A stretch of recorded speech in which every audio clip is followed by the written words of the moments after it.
شہر میں بلند ہونا کامیابی کی علامت سمجھنے لگے۔ اس کا نقصان یہ ہے کہ معاشرے میں دو چیزیں روز بروز بڑھتی چلی جا رہی۔ ایک ہے بے حیائی، فحاشی، عریانی۔ روز ایک نیا دروازہ کھلتا ہے اس کا، روز نیا دروازہ کھلتا ہے۔ اب تو ایک نیا لیبل لگ گیا ہے کہ سارا سال گانا باجا کرو، معاذ اللہ جو تمہارے من کی مرضی ہو وہ کرو، اور جب رمضان آئے تو کچھ چند پرچوں پہ حدیثیں لکھ کے ٹی وی پہ بیٹھ جاؤ اور لوگوں کو بتاؤ کہ اسلام شاید وہ والا مذہب ہے جو کہتا ہے سارا سال مرضی کرے، رمضان آئے تو حدیث پڑھنی شروع کر دے، اور یکم رمضان سے 29 تک دوپٹہ سر پہ رکھو اور جب عید والا دن آئے تو اتار دو۔ ہمارا یہ دعویٰ نہیں ہے کہ دین کا کوئی ٹھیکیدار ہے، ہم کہتے ضرور دین سکھائے، ہر آدمی کو اپنا حصہ ملانا چاہیے۔ تنے تنہا کوئی آدمی کوئی جماعت دین کا کام نہیں کر سکتی، لیکن دینداری صرف رمضان میں نہیں ہوتی، دینداری سارا سال ہوتی ہے۔ اب لوگوں نے دین کو جزوی طور پہ لینا شروع کر لیا ہے، کلی طور پہ لوگ دین کو نہیں اپناتے۔ شادی کے پروگرام منگنی سے لے کر بارات کے بیٹھنے تک سارے کام غیر شرعی ہوتے ہیں۔ مرد عورت کا اختلاط ہوتا ہے۔ سب سے بری رسم وہ ہے کہ جب جوان لڑکیاں ہاتھوں میں پھول لے کے دولہے اور اس کے دوستوں پر پھول پھینکتی ہیں، باقی ہر آدمی ڈرائنگ روم میں بیٹھتا ہے، ویڈیو والوں کو اجازت ہوتی ہے کہ وہ گھر کے ہر کونے تک پہنچ سکتا ہے۔ سارے کام غیر شرعی ہوتے ہیں اور جزوی طور پر دین پہ عمل ہوتا ہے۔ نکاح کا وقت آتا ہے تو کہتا ہے چپ کر جاؤ تھوڑی دیر کے لیے، بینڈ باجا بند کرو، ہم مسلمان ہو گئے۔ مولوی صاحب نکاح کے لیے تشریف لاتے ہیں، بیچارے چھپے بیٹھے ہوتے ہیں کسی کونے میں، چند کلمے پڑھا کے جب دعا کر کے چہرے پہ ہاتھ پورا نہیں پھیرتے تو پھر وہی تماشا شروع ہو جاتا ہے۔ جزوی طور پر لوگ دین پہ عمل کرتے ہیں۔ میرا رب فرماتا ہے یا ایھا الذین آمنوا اتقوا اللہ حق تقاتہ، اے ایمان والو رب سے ڈرو، اتنا ڈرو کہ جتنا ڈرنے کا حق ہے۔ وَلَا تَمُوتُنَّ إِلَّا وَأَنْتُمْ مُسْلِمُونَ، اور فرمایا یہ نہ ہو کہ تم مسجد میں مسلمان ہو اور بازار میں نہ ہو، اور ایسا نہیں ہونا چاہیے کہ جب تو تم زندہ ہو تو مسلمان ہو اور صبح مسلمان ہو تو معاذ اللہ شام کو کافر ہو، ایسا نہ ہو۔ فرمایا تم نے کلمہ پڑھا ہے تو میرے محبوب کے غلام وہ مرتے دم تک مسلمان ہی رہنا، اب مرتے دم تک مسلمان رہنا، دیکھنا دامن دین تمہارے ہاتھ سے چھوٹ نہ جائے۔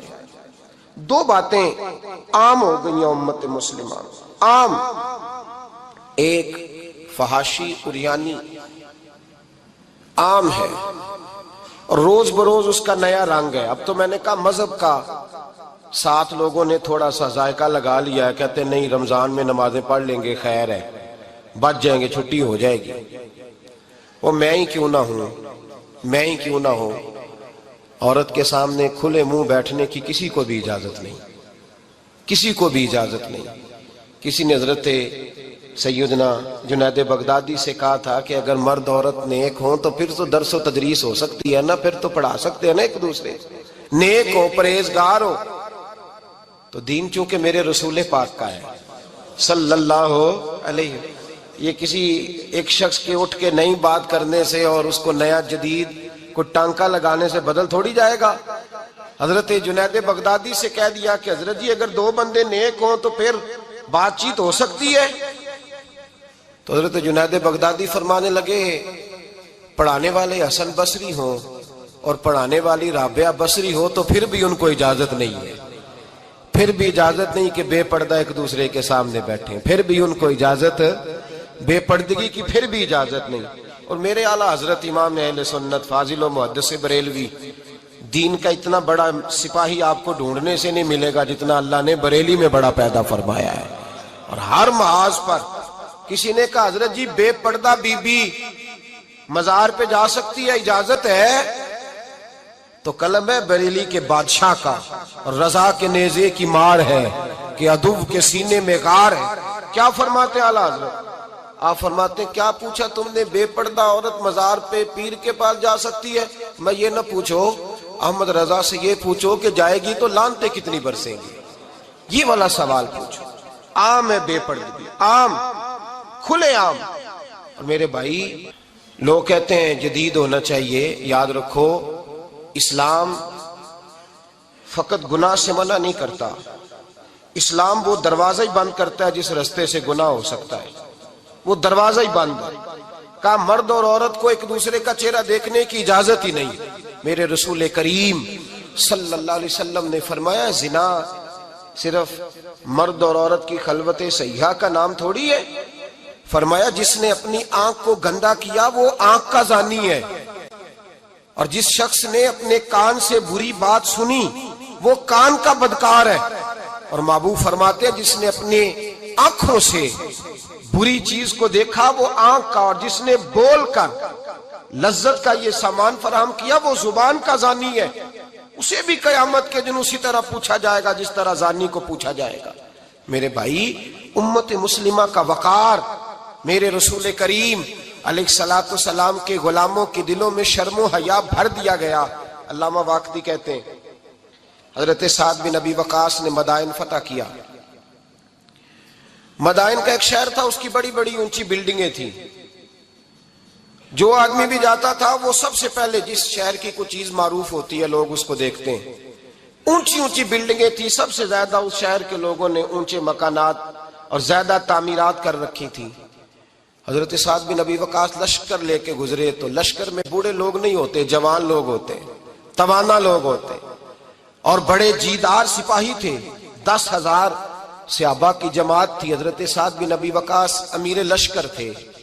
اب عیسائیوں نے ایک چال چلی، انہوں نے کہا مسلمان جب بازار سے گزریں گے لڑائی تو ہم ان کے ساتھ لڑ نہیں سکے، ہم وہ والا طریقہ اختیار کرتے ہیں کہ مسلمان قابو میں آ جائیں گے، ہم عورت کو بطور تیر کے استعمال کرتے ہیں، ہم اس کو بطور جال کے پھینکتے ہیں۔ کیا کیا؟ عورتوں کے ہاتھوں میں پھول دیے، پلیٹیں پکڑائیں، بلڈنگوں کی چھتوں پہ کھڑا کر دیا، فرمایا تم ان پر پھول پھینکنا، اگر 2-4 سپاہی بھی ہم اپنے قابو میں کرنے میں کامیاب ہو گئے تو دراڑ تو پڑ گئی نا، تم ان پر پھول پھینکنا۔ یہ دیکھیں رسم چلی کہاں سے، ہم نے اپنا لی ہے، چلی کہاں سے اور ہم نے اس کو اخذ کر لیا، رواج بن گیا۔ حضرت سعد بن ابی وقاص رضی اللہ تعالیٰ عنہ جب اس بازار سے گزرے تو آگے آگے امیر لشکر کا گھوڑا تھا، پیچھے 10,000 صحابہ گھوڑوں پہ بیٹھے۔ حضرت سعد بن ابی وقاص سے نظر اٹھا کے دیکھا تو عورتیں تو کھڑی ہیں، پھول لیے، کفر کی چال کو سمجھ گئے کہ یہ بے حیائی کا جال پھینک کے ملت کے جوانوں کے دلوں سے غیرت ایمانی چھیننا چاہتے ہیں، یہ مسلمانوں کے دلوں سے تقوی کی روشنی چھیننا چاہتے ہیں، یہ قرآن پاک کا سرور اور عبادت کا نور چھیننا چاہتے ہیں، یہ بے حیائی کا کلک لگا کے ان کے دلوں سے رسول اللہ کا درود چھیننا چاہتے ہیں، یہ محبت رسول کے سوتے خشک کرنا چاہتے ہیں۔ جب دیکھا تو فوری طور پہ گھوڑے پہ چڑھے اور جناب سعد نے قرآن پڑھنا شروع کر دیا۔ وَقُلْ لِلْمُؤْمِنِينَ يَغُضُّوا مِنْ أَبْصَارِهِمْ، کہا مومنو تمہارے رب نے تمہارے نبی کی زبان سے تمہیں حکم دیا ہے کہ تم نے نظریں نیچی رکھنی ہے۔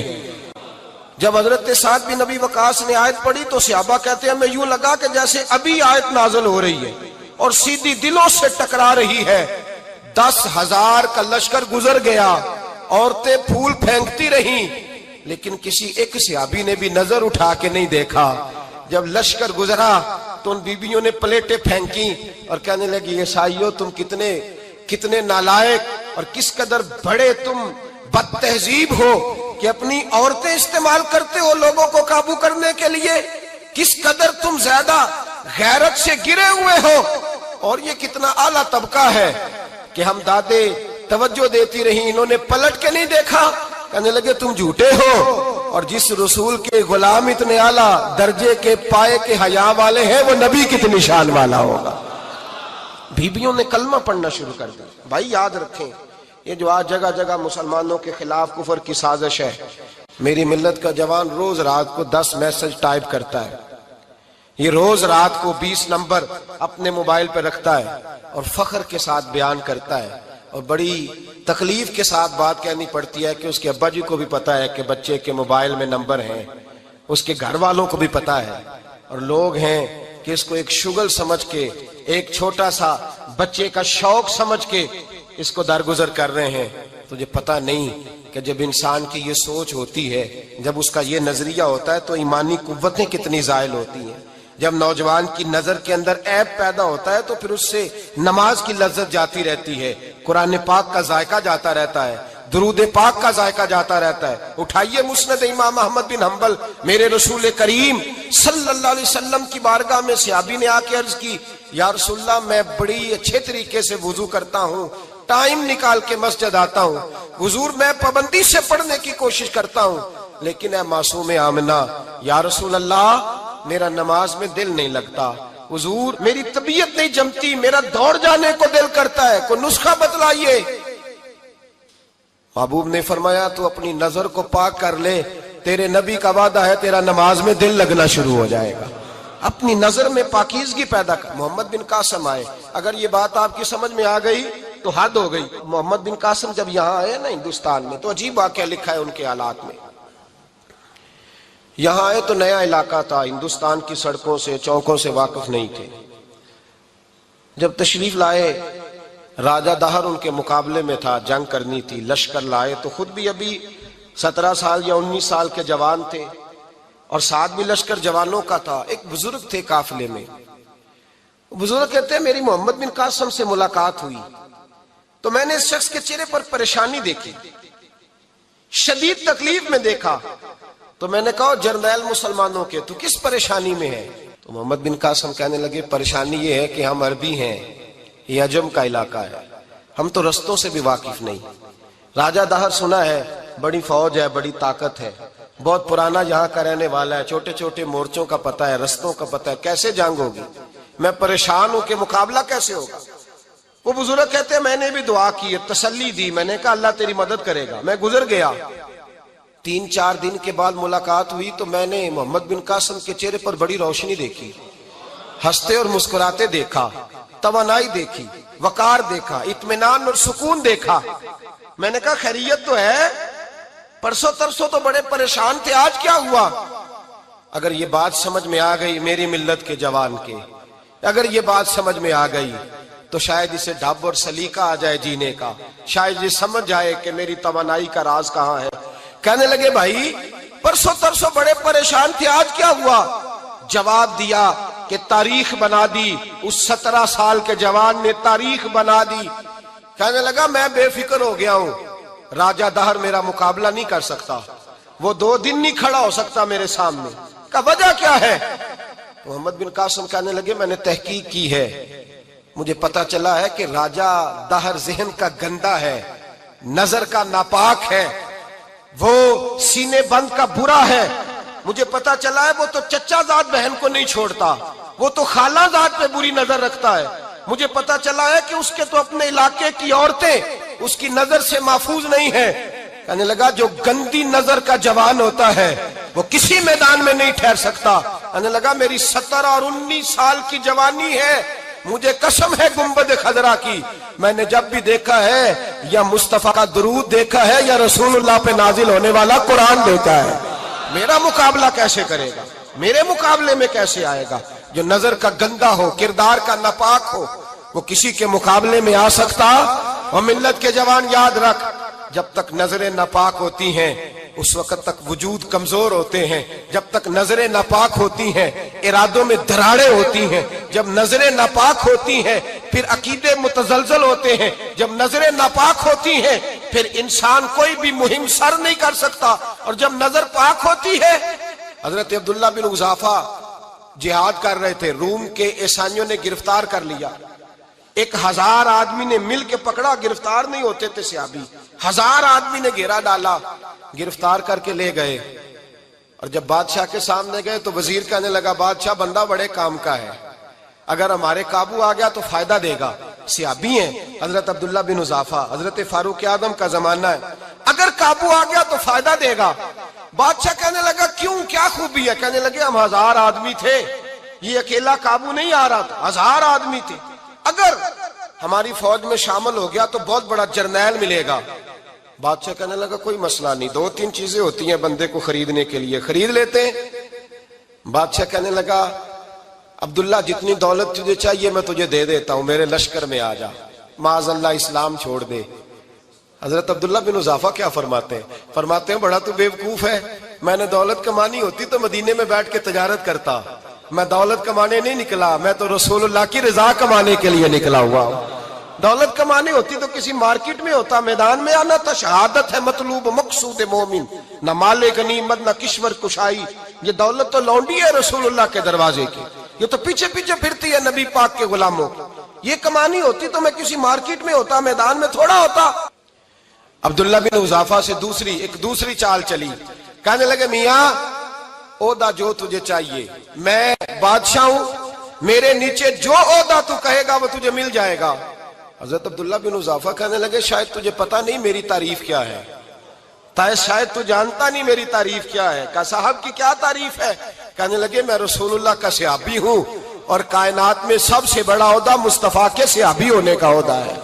صحابہ وہ صحابہ تھے جن کی ہر صبح عید ہوتی تھی، خدا کا قرب حاصل تھا، نبی کی دید ہوتی تھی. فرمایا میں نے حضور کے جلوے دیکھے ہوئے ہیں، مجھے عہدے کی ضرورت ہی نہیں، اور میں نے عہدہ لینا ہوتا تو میں سیاست کرتا، میں تو شہادت لینے نکلا ہوں میدان میں، عہدے کا میں نے کیا کرنا ہے. اب بادشاہ کہنے لگا اسے قتل کر دو. وزیر کہنے لگا نہیں، ایک بات اور ہے، مجھے ایک چال اور چلنے دو. کہا وہ کیا؟ کہنے لگے میری بیٹی بڑی خوبصورت ہے، مجھے موقع دو اپنی ہی بیٹی کو سجا بنا کے. وہ جوان جس کی جوانی اتنی بڑی ہے کہ 1000 آدمی مقابلے میں کھڑا نہیں ہوتا، اس جوان کے کمرے میں رات کی تنہائی میں بنا سوار کے بی بی کو بھیجا. وہ بی بی کہتی ہے میں ساری رات بن سور کے اس صحابی کے کمرے میں بیٹھی رہی، لیکن یہ کیا شخص تھا، ساری رات ہی مسلح پہ بیٹھا رہا، ساری رات ہی. کچھ دیر تھک جاتا تو یہ کریم رسول پہ درود پڑھنا شروع کر دیتا. بی بی کہتی ہے سحری ہو گئی تو میں نے چھو کے دیکھا کہ انسان ہے کہ جن ہے، یہ بندہ ہے کہ فرشتہ ہے، چھو کے دیکھا. کہنے لگے پیچھے ہٹ جا. میں نے کہا میں نے تو سنا تھا تو 1000 کے مقابلے میں ہے اور تو اتنا بے حس ہے کہ بنی سوری دلہن بیٹھی ہے، تو نے نظر نہیں کی. عبداللہ بن حذافہ، بی بی کہتی ہے نظر پھر نہیں اٹھائی، نظر پھر جھکی ہوئی ہے. کہنے لگے بی بی میں مجبور ہوں، اب میرے اوپر کوئی حسن نہیں چلتا، میں نے جلوہ والضحیٰ کا دیدار کیا ہوا ہے، اب میری نگاہوں میں جچتا نہیں کوئی، اس لیے کہ جیسے میرے سرکار ہے ایسا نہیں کوئی. کبھی بھی اب نہیں کسی کا میرے اوپر جادو چلتا. میں نے مصطفیٰ کو اور کہا ذرا پیچھے ہٹ کے بیٹھ، مجھے میرے رسول نے غیر محرم سے بچنے کا حکم دیا ہے، ذرا پیچھے ہٹ کے بیٹھ. سحری کا وقت تھا. وہ بی بی کہتی ہے اس نوجوان کے جملے میرا سینہ چیر گئے، کلیجہ پھٹ گیا، چیخ نکلی، میں کفر کے عالم میں روئی. میں نے کہا مجھے بتا تو صحیح، آخر یہ جذبہ کہاں سے ملتا ہے، آخر یہ روشنی تو میں نے دیکھی نہیں، کہاں سے آتی ہے؟ ایک میرا باپ ہے جو بنا سور کے مجھے تیرے کمرے میں چھوڑ گیا، بتلا یہ کہاں سے کیف آتے ہیں؟ تو عبداللہ بن حذافہ کہنے لگے اگر کیف لینا ہے تو بھی میرے مصطفیٰ کا کلمہ پڑھ جا، آجا دروازہ رسول پہ جھک جا، مل جائے گا. سویرے دروازے پہ باپ آیا بیٹی سے رزلٹ لینے، دروازہ کھولا تو بیٹی نقاب پہنے باہر آئی. باپ کہنے لگا کیا بلا؟ کہنے لگی پیچھے ہٹ جا، تو غیر محرم ہے، کافر ہے، میں مسلمان ہوں. اس نے کہا کیا ہوا؟ کہنے لگی تیرے جیسے کو باپ کہوں، تیرے جیسے کو جو مجھے استعمال کر رہا تھا. میں تجھے باپ نہیں مانتی، میں اب رسول والی ہو گئی ہوں، میں حضرت فاطمہ کی کنیزہ ہو گئی ہوں، میں اب نبی کریم کی خادمہ ہوں، خبردار میرے قریب نہ آنا. یہ دعوی بھی ناکام ہوا. اب حضرت عبداللہ بن حذافہ کے سامنے موت کھڑی کی، ایک کڑا میں تیل گرم کیا، کہنے لگے تجھے اس میں جلایا جائے گا. حضرت عبداللہ بن حذافہ رضی اللہ تعالیٰ عنہ جب جلنے کے قریب ہوئے تو رونے لگے. روم کا بادشاہ کہنے لگا شاید ڈر گیا ہے. کہنے لگے اب سمجھ آئی ہے، اب تجھے پتا چلا ہے، چلا آ جا. حضرت عبداللہ بن حذافہ کہنے لگے تو کافر ہے، تیری کافروں والی سوچ ہے. اس لیے نہیں رویا کہ موت سے ڈر گیا ہوں، میں تو اس لیے رویا ہوں کہ ایک جان ہے، وہ نبی پاک پہ قربان ہو رہی ہے. کاش رب مجھے 1000 جان دیتا، میں ساری مصطفیٰ پہ قربان کر دیتا.